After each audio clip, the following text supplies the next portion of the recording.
What's up, CHFFL? Welcome to week 13 of the 2022 season. I apologize for being a little late this morning. I had a work event yesterday morning and just needed a little extra time to sleep in and get some rest. By the way, go vote for Stetson Bennett in the public vote for the Heisman because he deserves it. Go Dogs. And it just makes me so happy. 13-0. I can't believe all those years watching Penn State, and finally I have a team that's undefeated. Don't do that, Grant. What you want somebody from Michigan? Running backs don't win Heismans. Anyway, speaking of Grant, I was on the Two Tight Ends podcast this week. I was the second time guest that they've had. If you haven't gotten to listen to the show yet, go ahead and give it a listen today. Had a really good time. Grant and Bill have really come into their own as hosts, and that show, the flow, has gotten very good. Kudos to them.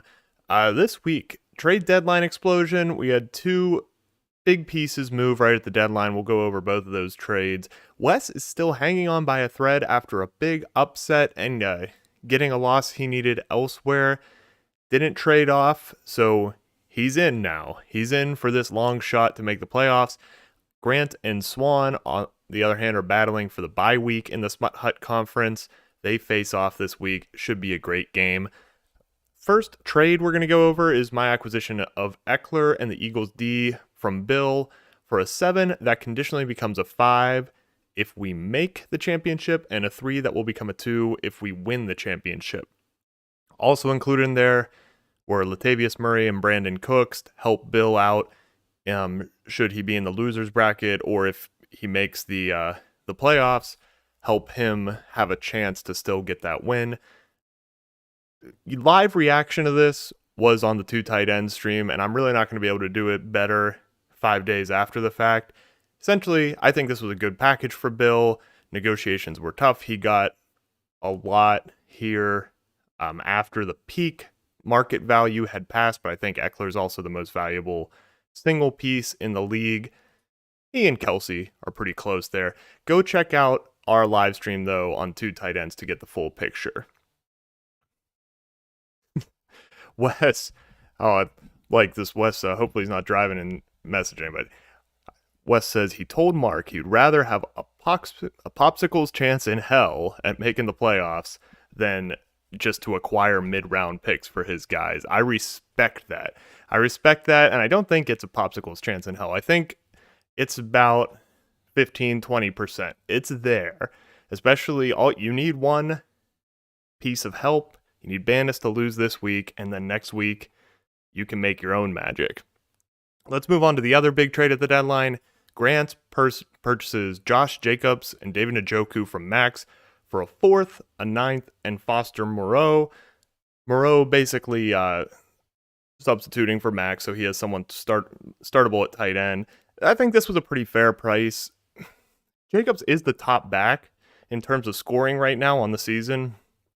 But as we talked about on the Two Tight Ends podcast this week, has a really rough road schedule, particularly week 16 playing the Steelers. And Jacobs just strikes me as having a higher chance of putting up a dud than Eckler. That's why he doesn't get the same price. Eckler has such a high floor because of his involvement in the passing game and the targets, but a 4th round pick is still fair. For Njoku, a 9th, we had Kittle go for an 8th. We had Freiermuth go in for Tyler Lockett, essentially, straight up. So the price for tight ends is difficult, and with Wes's comment here, he wasn't going to sell cheap on Hawkinson, who I do think is top 3 at the tight end position now with the Vikings. Njoku has really high upside as sexual predator. Deshaun Watson returns from his slap on the wrist suspension, but he is out this week and dealing with an injury. So this is an interesting choice by Grant to go for somebody. Excuse me, I need to get a cough button. To go for somebody who could be very valuable or someone who could not. He could not play. He could get into a game and come out early. Mark ran into this last year with trading me to get DeAndre Swift for the playoff push. not a big fan of trading for players dealing with injuries at the deadline, but Grant was not willing to give up the little draft capital he had left to try and get Hawkinson, apparently. So this is what he got. Grant's team still obviously very strong. He just was trying to put together best team in history kind of strong, and I do think he came up short of that. Swan and Banis still can give him a run for his money in any given week. All right, anyway, a lot of time spent on that. Onto the waiver report, which was just me. $43 spent on Baltimore's D. Nobody else bid on it. I explained this on the Two Tight Ends podcast, but everything now is looking at the playoff push, particularly week 16, since Bill and Stan both have sold. It makes the chances of us making it to week 16 higher. Baltimore's defense has a great schedule from here on out. Recently, they acquired Roquan Smith. Go Dogs. Made their defense better. So I just think with the schedule, and they pair well with the Eagles defense, it was worth it to spend one more dollar than Mark had in his pocket total. Not going to find anybody else we want that badly at this point in the season. I thought there were 3 interesting post-waiver pickups, though, and I wanted to talk about all of them. First, Max went out and got Sky Moore. Everybody knows that I am big Sky Moore for the future fan. He can still be kept in the 8th, and he has put together a couple of nice games. From the smaller school, it took him a little longer to get ingrained in the offense and go in there in Kansas City, but I think he's going to keep getting targets for the rest of this year, and I think Max is going to end up keeping him in the 8th. I think that was a good pickup. Grant grabs Evan Ingram to start this week with Njoku out, and Pa may be listening to, I mentioned a couple weeks ago that Nico Collins should be owned. Even if Houston is bad, he seems to be taking over the top receiver position. Pa adds Nico Collins to his team of just entirely waiver stashes. Love looking at Pa's team now, completely prepared for the future. All right, let's get into this week's predictions. In week 12, I was 2-4. This was my worst week of the season. It was the first week I finished under 500, and that's because, quite frankly, there were a lot of surprises. It brings me to 49-23. I picked Marty over Parker, and that was a miss. Parker very happy, still giving it his all every week, even though he sold off very early. Grant over Banis. I did get Swan over West. That was a big upset we've been talking about. West puts up almost 150 to stay alive in the playoff hunt. Mini over Max. Missed that as Max went on to be team of the week, 170 points. Also, it's just out of nowhere. I mean, how do you predict such a thing? Stan over Mark. I missed on this, and, my reasoning, well, I gave Stan the nod just because Stan always is a loyal watcher and commenter for the program. Although I see Mark's on here this week, so he's trying to get some of that mojo too. But Mark with another low-scoring week, which I did kind of talk about, and I didn't think he was set up for a good week. It's just Stan dropped the ball a little bit more. And finally, I picked myself over Bill, which was a hit. Let's see. Max was a team of the week, mentioned. West gets the big upset, and now Derek and I are not guaranteed a playoff spot, but with Bill and Stan selling, are pretty well positioned there. Let's get over into these predictions. Going to bring up our browser's view. I wanted to talk first, though, before we go right into the predictions, about Fantasy Pros has this feature. Grant and Bill were not aware of this. So if you have a Fantasy Pros account, you can see on the right side of your screen here, come over to League, select Post Game from the drop down, and every week they give this standings the all play, which is if you were to have played every other team in the league that week, you get a record going. So Max with the team of the week would have been 11-0. I would have been 10-0. You can do this for the whole season. I just think this is a really interesting way to see how your team actually matches up. We talk about schedule giving some teams a benefit and some teams it hurts them a little bit. But this is if you played every other team every week, what your record would be. It's a really useful tool throughout the season. See, I would be in 5th place there at 70-62. The Smut Hut, obviously, the 3 big super teams dominating in the all-play standings this year. So that's good. I hope that you guys, if you have a Fantasy Pros account and you're on there, will take advantage of that. And just one more thing to look at. I see I need to add some sort of moderation to chat. I don't know how to do that in the middle of this stream. Maybe I can add one of you who watch every week. Oh, the live show. The live show. I don't always know how to handle it. So, week 13. Let's get into our games here. And our game of the week is, of course, going to be Grant against Swan. So, we'll start over in the MAGA conference. Might as well start with me against Stan. Stan, no players in the Thursday game, projected for 106. Any big injuries he's dealing with after trading off Pierce and who else? Burrow and Waddle, of course, to Mark. Can't remember if I covered that trade last week, but anyway, if you want my thoughts on it, we go listen to the 2 tight ends. I'm going to keep giving them all the advertisements this week. Elijah Mitchell still on the IR. Mike Williams still not playing. Stan's team is a bit of a shell of his former self. We got 17.9 from Allen on Thursday. The Patriots D's good. He played well. It's not as much as you'd like, but it's not a disappointment either. Projected at really high this week. First week testing out Austin Eckler. Only question for us is the flex. It's got to be Taylor, which means Michael Pittman goes to our bench. Happy to have all that depth. Christian Watson too. Christian Watson is the wide receiver 2 over the last 3 weeks of play, I think. But I'm still not starting him I'm not starting him over Keenan Allen. I'm not starting him over DK Metcalf. But if he has another really good week, we may have to start thinking about it. At some point, he becomes a legitimate wide receiver 1. But that's a topic for another week. Fantasy Pros has us as the highest team this week at 100 and stand down at a 77. So I'm going to roll with that. I've had 2 down weeks in my predictions in a row. I really need to bounce back here. And I will take us to beat Stan. Move over to McConnellsville Mutineers. Bill at 6-6 against Minnie's Kanye's Kitty Killers 2024. And oh boy, has that name paid dividends. The Kanye stuff has just been so entertaining to me. I hope you guys have been getting a good laugh out of that as much as I have.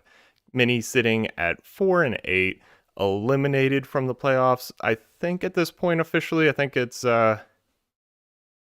think it's possible. Maybe it's a 1% chance, but either way, he's out of it. Justin Fields going to be back in. Tremendous running back for Bill. Brian Robinson. Now he's Latavius Murray in the starting lineup. Brandon Cook's not even making his starting lineup, leaving Christian Kirk in there.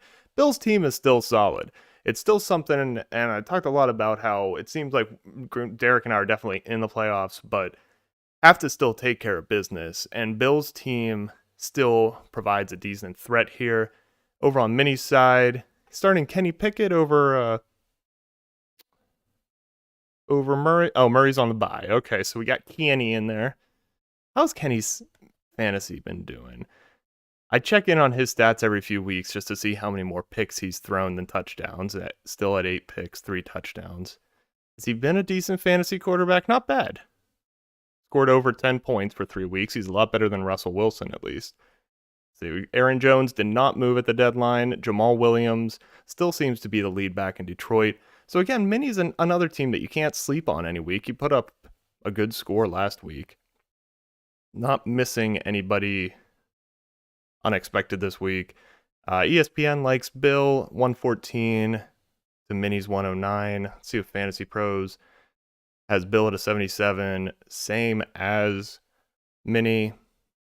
I'm looking at this here. Really could make a good argument for either team. I am really hoping that Swift takes over more of the backfield. I think he's officially off the injury report for the first time in a while. And that would mean Williams gets less share. I'm going to take Bill. Could go either way.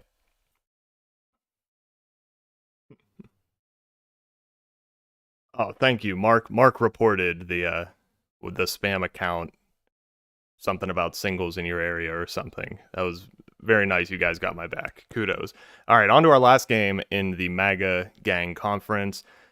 The Super MAGA, it's not a joke, founder of the conference, sadly also in that situation that Minnie's in where the playoffs are out of the picture. At 4-8, max lowly projection of 102 after trading away Jacobs. On the other side, Mark Lady G's Beard at 10-2. Mark has already secured his first round bye. Just looking to stay healthy and keep that good momentum, projected at 130. Max has gone out and gotten Zonovan Knight. I forget when he picked him up, but Knight kind of came out of nowhere. A 21-year-old rookie with Breece Hall being injured. He got a chance for the Jets to... I don't know much about the kid's profile, to be honest, but apparently he had a really good game. Max also starting Elijah Moore and Garrett Wilson.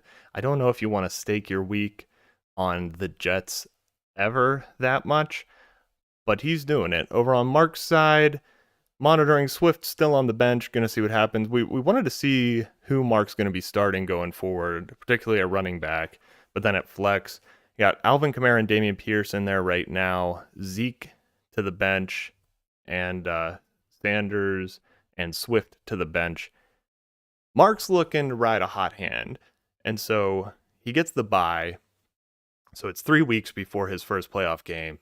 You hope that of these 5 running backs, 2 of them just get on a really steady tear, and it absolutely could happen. There's no reason to think Mark went out and got all this depth. There's no reason to think that he can't come into week 16 very strong, if not the favorite, were it to be against me and Derek. He almost definitely will be the favorite if Stan or Bill happens to upset us in the first round. And look at this down in the flex. Jamar Chase expected to play today at 425. So now we have the Chase and Waddle package. Oh, that's big. That's big. Chase and Waddle. It's scary if Chase is going to be back to who he was last year. We'll see what his involvement is, but I'm sure Joe Burrow wants to get him a lot of passes very quickly. Shouldn't have to be said, but I take Mark here. I need a good week. I need a 5-1 or 6-0 week. All right, now over to the Smut Hut. This is where all the interesting games are. We'll start with Wes. We'll start with Pokeballs and Pussycats at 5-7 against Schindler's Fist. Pa at 2-10, coming off that big second win of the season. Wes projected at 116. He got 18.8 on Thursday. Stevenson had a good game. Nick Folk, not very much in the kicker slot. Not a huge deal. Just trying to avoid catastrophe here against Parker. DJ Moore on a bye, so we're not going to see the question we were asking on the podcast if DJ Moore goes into the starting lineup now that Darnold is the starter again. But I still think he probably will sneak in there next week for the big game against Banis, possibly the big game. Banis wins this week, then it's not going to be much of a big game. But if Banis were to lose, he will, so let's not spend too much time here. Let's get over Parker. Interesting thing is that the Predator is in at his quarterback. See how that works out for him. Can't speak to how it will work out for his soul. Parker, though, we know is sold and has a lot of high upside young guys, so we could see a 114 like we saw last week. But who knows? I'm taking Wes here. I'm taking Wes to keep this interesting. Always favor on the side of interesting.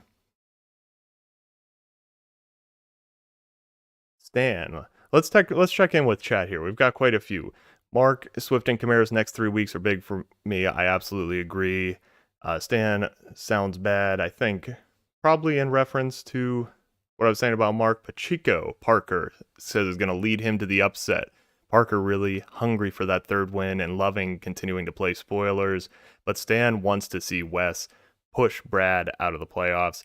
I mean, I think I do too. It's no shame to Banis, and I mean, it stinks for them that they're even in this, that Brad and Jason are in this position where they could get pushed out of the playoffs. They've put a great team together, but you still root for the Cinderella story, right? You have to.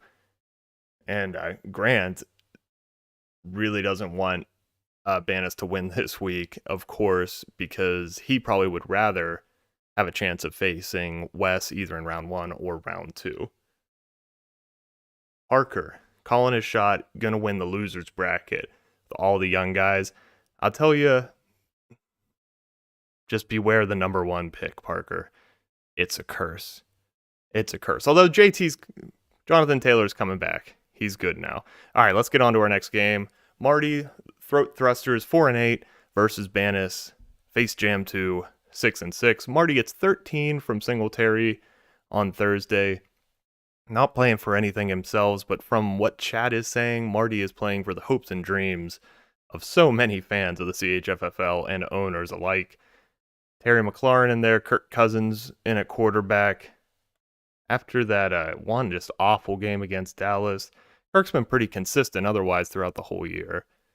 You get 27 last week, just the -4. We're going to chalk that up to Dallas being very good.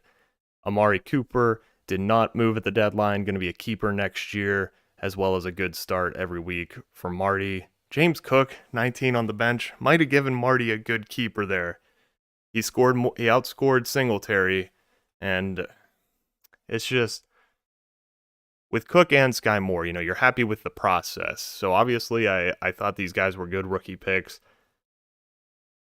But what do? You can't keep them. If you're having injuries to Keenan Allen and other players like Derek and I have been, you can't keep them all year on your bench. How patient can you be? Anyway, I obviously go Dogs. I want Cook to have a good career. So hopefully he turns out to be a good keeper for Marty next year. Over on Banis' side, a win, and he's pretty much in. Wes probably not going to make up a 100-point difference in the total points scored on the year. So Banis trying to avoid catastrophe here. Let's look more into his matchups. Brady against New Orleans. Saints are a good defense, a good passing defense. Could be trouble. That's going to be Monday night. Banis really hoping he has this secured before that game has to happen. Barkley playing Washington. Potential for a lot of points there. Not a scary matchup for a running back at all. Derrick Henry. Philadelphia is good defense. Henry, kind of matchup proof. He's been involved in the pass game a lot more this year. A.J. Brown on the other side of that game against Tennessee. Another not easy matchup. Brown apparently was battling illness over the last week or two. And I think he's still a top receiver. He's kind of hit a mid-season slump, but I expect him to start being a target hog again. Devontae Adams, of course, one of the best receivers to start. Mark Andrews, finally healthy. How did he do last week? Did he play last week? Let's see. Yeah, he had 11 points last week. Mark Andrews is back. He's healthy, but he's not that guy in the tier of Kelsey that he was last year. But very good floor. Joe Mixon looks like he's not going to play. Banis still has P. Ryan in the flex, and he's probably going to have to keep him there. Mixing with that concussion. Everything says Banis should win this game. Like it has so many times this year. And he just keeps finding a way to stay on the outside of the playoffs. So what do I think happens here? Fantasy Pros, of course, has Marty down at a 76 and Brad up at a 94. This is a blowout on paper. Grant doesn't want me to say this, but I'm going to say this. Anything can happen. Cinderella story all day. I pick Marty to win this game over Banis. Logic out the window. All right, finally, let's move over to the real talk. Our game of the week. Two super teams, both coming in at 9-3. Swan's Cook team at 9-3 versus Grant's team at 9-3. I really can't wait until we have new conference themes. I'm so excited for it to be literally anything else. But these two teams duking it out, and this is probably, we expect both of them to be winners in week 14. So this is really the decider on who's going to get the bye. Swan with Jackson, Cook in the lineup. Walker has become an RB1. Really volume-based and touchdown-based, though. His efficiency stats over the last few weeks have been terrible. CeeDee Lamb and Jefferson, both wide receiver ones. Kittle, it would be really interesting if this game comes down to who has the better tight end after how Grant has handled everything at that position. Montgomery in at the flex. The Bills got 7 points for Swan on Thursday against the Patriots. Hopkins on the bye is forcing Montgomery into the flex there. Not a bad flex. it's good to have the depth that Swan has. Let's just say that. And then let's jump over to Grant's side. Hurts, pretty tough matchup against Tennessee. They're a good defense. McCaffrey, with other injuries in San Francisco, and we think McCaffrey is completely healthy. There was some sort of little scare last week. It seems to be nothing. McCaffrey could be back to being a top 5 running back if he's getting all the volume, thanks to injuries elsewhere on the team. Josh Jacobs in the lineup. He's got the Chargers, not running into that horrible playoff schedule yet. So if Jacobs can help Grant win this week and get the first round bye, I think he'll say that the trade was worth it on that alone. Then you got, of course, Diggs 22.2 on Thursday. Very Diggsian game, even though Allen wasn't quite up to his normal self. He did favor Diggs all game. And then Hill and Amon-Ra. Grant is really loaded. The question mark, as we keep talking about, Evan Ingram. Ingram has been very fantasy startable, but he's in that tier of tight ends where you just don't feel great about it. 1.4 last week. I mean, actually, over his last 3 games, he hasn't even gotten 10 points combining in all of them. But if you look back farther, he's got a 15, a 10, a 9, and 12.